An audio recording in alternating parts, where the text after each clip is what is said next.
Dr. Moore not calling for a mandate. What do you make of what we just heard from Dr. Moore?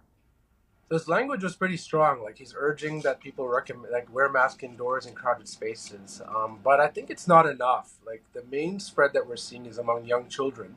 He could have gone a bit further and required it in schools, for instance. That's where the majority of cases are being spread to other children and to families. He didn't have to do it throughout all of society. Maybe that would have helped. I think there's a lot of people caught in the middle of all this with sick kids without any medications available who need more direction and required more from this press conference than they got today. Why do you think he didn't call for a mask mandate? I think the issue has become unfortunately polarizing, and this pandemic and all its effects have dragged on longer than anyone expected. So it's kind of a political issue now. But the reality is that we are seeing an enormous number of sick children, sick people of all kinds in hospitals, way earlier than we ever expected in October, November, months ahead of the usual flu RSV season. There's a crisis now. All of the pediatric ICUs are full in Ontario. That's not going to improve. You can't just create spots out of nothing. The, the trained staff, the beds just aren't there. So what we required now was something a bit stronger than we've seen. And, I think they'll have to double back on this and come up with something better soon. Well, that's something better, might be a mask mandate. And in that vein, do you think, Doctor, that people will hear this today and start wearing a mask, even though it is not, again, mandated in this province? Will people comply if it's not a mandate?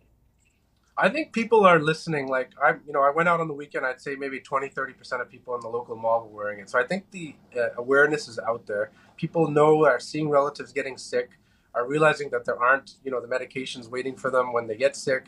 That they're facing a long wait in the emergency room if they do get sick.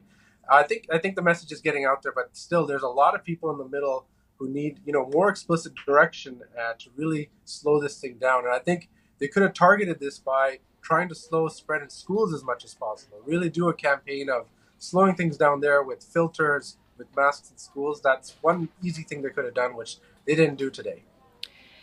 So it seems that children are being hit the hardest right now with respiratory illnesses, something that we haven't seen these past few years. Can you, Doctor, give us a quick explanation as to why kids this time are being hit so hard? So there's two theories. One is that they didn't get the common viruses over the last couple of years because of all the measures that were in place. But we had a big RSV season last year, so that doesn't make a lot of sense.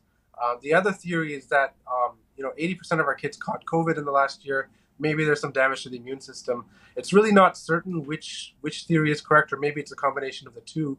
But the crisis in front of us needs an immediate response because there just isn't capacity in the pediatric ICU and pediatric ER system right now. And Doctor, a final note from you on the importance of getting your flu shot and your COVID booster. Very important. Kids who've had both will probably not end up in the emergency room and require care. It's easy to get. If you get the flu and COVID vaccination, you take critical illness from those diseases practically off the table for your family. So highly, highly recommended right now.